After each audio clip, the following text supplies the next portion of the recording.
on a different day, but still the same stats. Hello, everybody. Welcome to After Action Report on the Call to Action podcast channel, your numbers recap show for all Shmunda matches to keep you caught up on all the action. It's a special edition today. We are doing a classified edition looking over the rookies of this season. This is the second one that we are doing. I did my first recap back in, I believe it was April, as either May. It's been a long year, but be sure to check out my stats recaps of all of those. But we are going to be looking at the rookies that were in the Intergeekdom division, the Star Wars division, and the singles divisions yet this year. I'm not going to dive into new teams per se, or the rookies that appeared in teams only. That will probably come up later in this year potentially, but we are going to be focusing in on the individual divisions. Please, everybody, thank you so much for tuning in, but make sure that you are hitting that like button. Leave a comment on your thoughts. Since this is not live, I don't have the live chat to interact with here, and I'm also doing this one solo, so please go ahead and throw in some comments and I will interact with you there.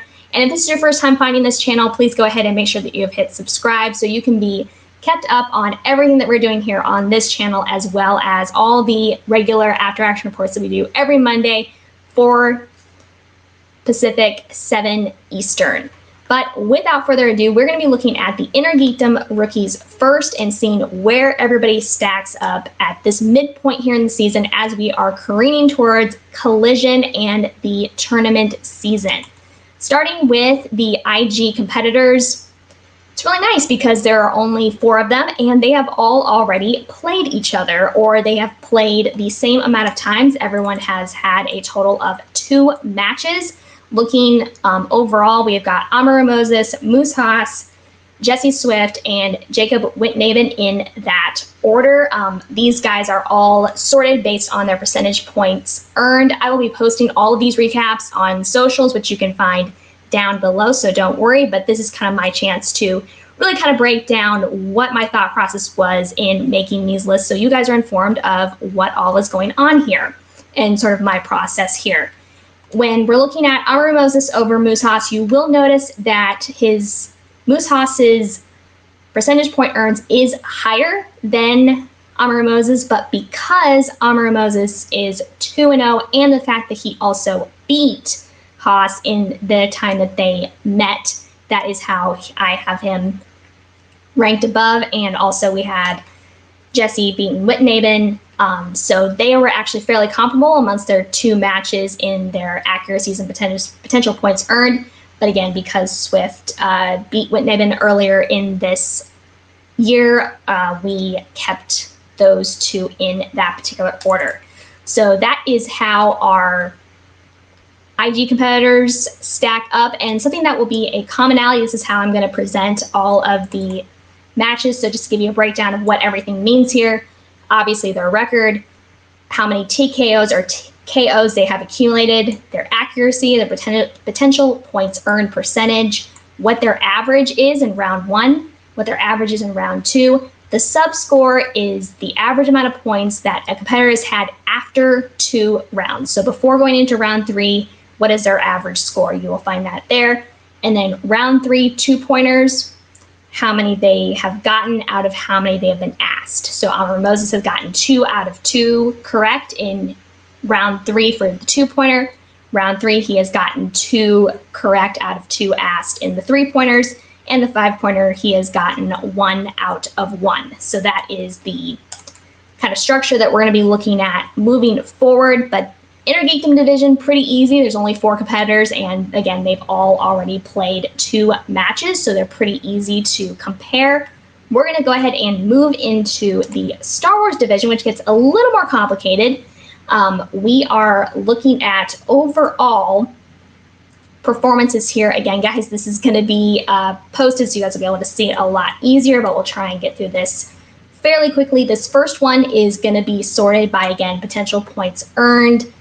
And when we have gold leader Thomas Harper and Nikki Dimolanta, this is getting posted after the match that she played against John Hoey. So spoilers are expected here.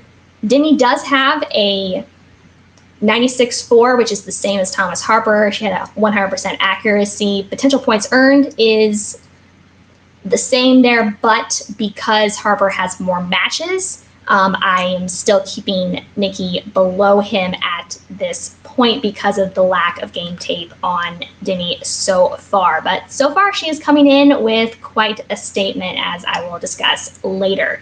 And then coming down here a little bit further down with John Hoey and Marie Wilson, their potential points earned and their accuracies are very, very similar, only being off by a couple points there. But because John Hoey beat Marie Wilson earlier in the year,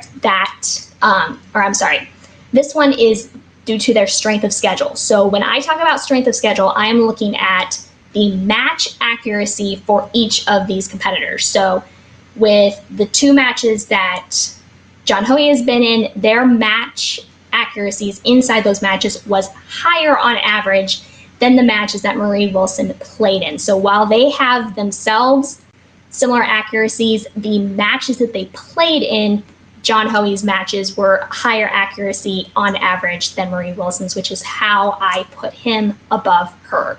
So again, we're looking at strength of schedule when we're making some of these decisions, or I am specifically. So that can be a little bit of insight as to the thought process behind that.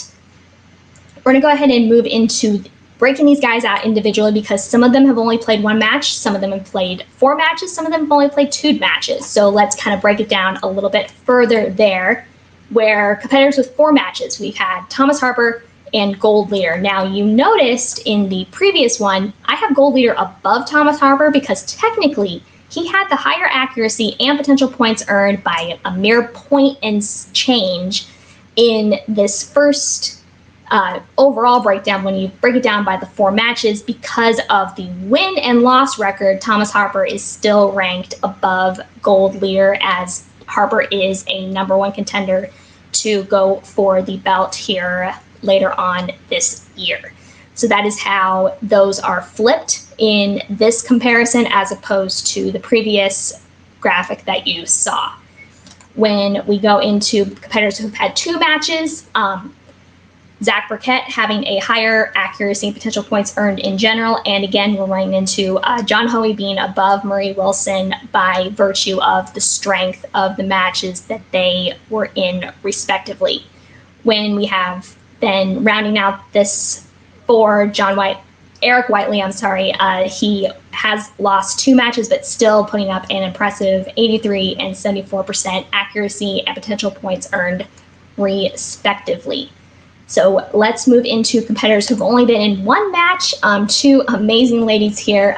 Recently just saw Demi DeMolanta with a very impressive first showing, and Lacey Gillerin not getting the intended results that she wanted, but keep an eye on both these ladies moving forward in this division. They are both going to be a force to be reckoned with. So this is the rookie performance comparison for the Star Wars division. Again, this one will be posted in its entirety, but this is where these guys match up when you're looking at whether they're being shown by the potential points earned, or if we're looking more at their records and their own respective strengths of schedule. So that is my reasoning behind all of this. You guys will get a chance to look at all these in more detail when I post them later on. But let's move into the big discussion, which is the singles division. Now, if you recall from the bracket that I post, or the graphic that I posted earlier on in this year, we had Finstock Exchange pretty well occupying the top 5. That has gotten shaken up a little bit in this past couple months. As you notice, we have John Horowitz here ranking out our top. Here, let's get in a little bit closer. We have got Josh Horowitz, King Kong, Griffin Nooms, Jacoby Bancroft, Paul Walter Hauser, Ty Lieberman, Paige Ferretti, Peggy Gubbins, London, Rick Radis, rounding up that top 10 there. And again, this is being sorted by potential points earned, with a couple exceptions, again, based on strength of schedule and some win-loss comparisons. So if we go down to, let's see here, number 13 and 14, we've got Benson and Chris Van Vliet. They are very close in their accuracy and potential points earned, but in the match that they played against each other, which is their only match, Benson did beat Van Vliet, so I went ahead and put and ranked Benson one slot above him. If we go down here to the bottom, we have got Christy V, Felix Morit, and John Flickinger here, and we see that his match ended in KO versus Christy V in her two matches. She was able to outlast her. She was not KO'd. She was TKO'd in one match, and she did not receive any point penalty in her second match. So I went ahead and put her above, even though by potential points earned, Felix did outscore her, but also accuracy-wise, Christy is a little bit above. So this was another situation where I had to look at strength of schedule and result of matches to get a little bit of a gauge on where I wanted to rank these two competitors. So again, this is the overall, just looking at potential points earned, accuracies, and then again looking at strength of schedule to make some decisions there. But we're going to break these guys down even further because we're going to look at how far that they have been, excuse me.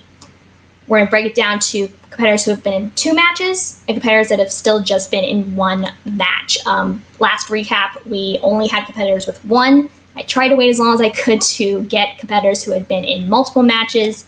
In these two match rookies that have appeared in two matches, we still have Josh Horowitz leading the pack here with a 2-0 record, being followed very closely by King Kong, Griffin Humes, and Frankie Alvarez. Now, sometimes people will use TKOs as a higher gauge of ranking.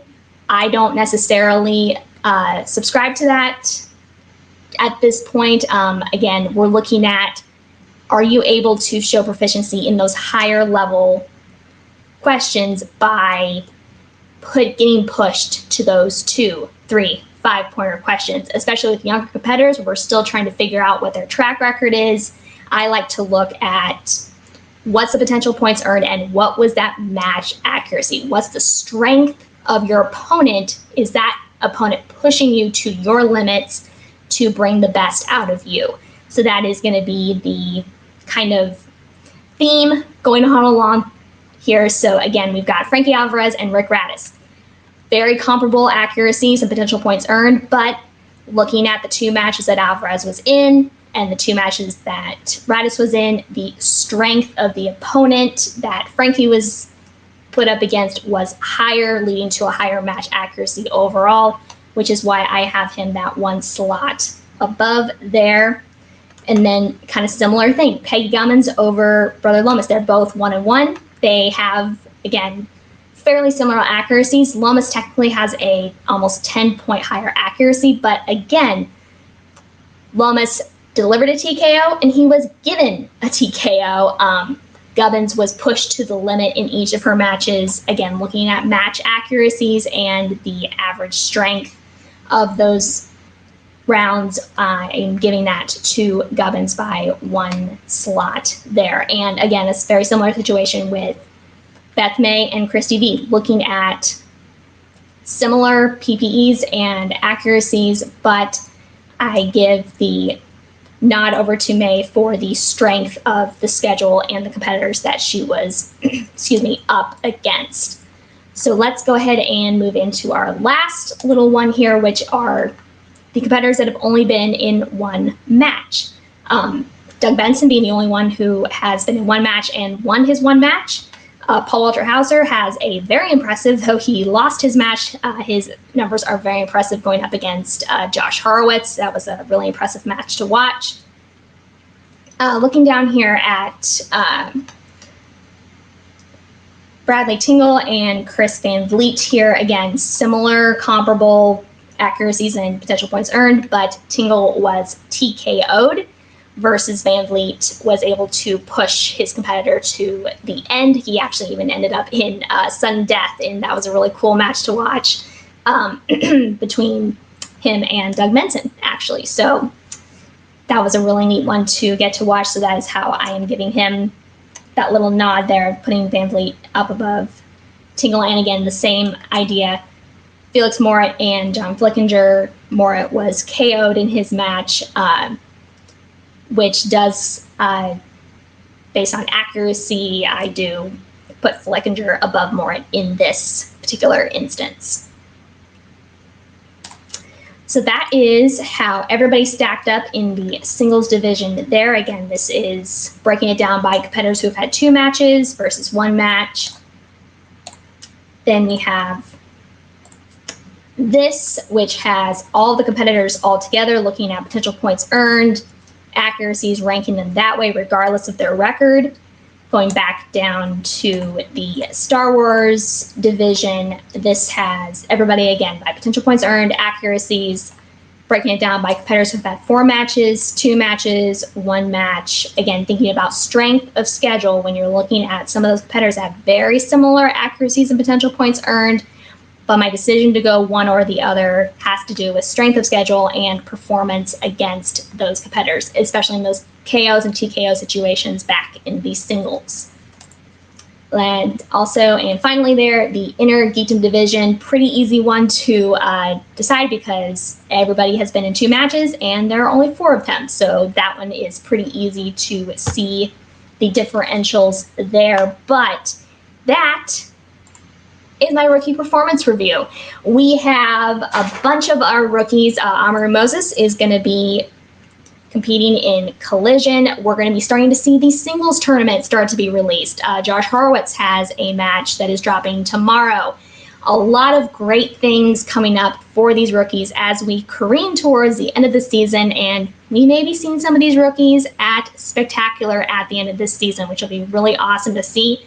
Look forward to watching these new rookies blossom into this new division and this league and what they are able to do by the end of this season. But that's going to be it for this special edition of the After Action Report Classified Edition. But be sure to check back in here on Monday, 4 Pacific, 7 Eastern for our regular After Action Report, where Nat and myself will be covering all the matches from this week and all the Collision matches. So it's going to be a heavy, maybe a little bit extra long, but we should still keep it under that 45 minutes, but a really exciting show for us to cover. It looks like it's going to be about 7 matches total, so be sure to tune in live for that. You can find the socials to follow down in the description of this video. I will be posting on Twitter, Facebook, in the Facebook groups, all of the graphics that went over here so you guys can dissect them, look at them. Please put a thumbs up on this video, put down a comment if you have a question about any decision I made. I'd love to interact with you guys and kind of go through my reasoning of some of these things. If you have suggestions of other ways that I can look at these rookies, I love analyzing competitors, taking as much as I can apples to apples, not apples and oranges, apples to apples, trying to narrow them down to their common denominators and be able to compare competitors, compare matches, compare as much as I can to make rankings and comparisons based on performances. That is one of my favorite things to do as an analyst here, and I love every second of it. So again, please make sure that you are hitting that like button, leave a comment for me, hit subscribe if you are not subscribed to this channel already so you can be notified of everything that we're doing on here. But until next time, for the whole Call to Action crew, I'm Megs, and this has been After Action Report Classified Edition, and we are signing off for now.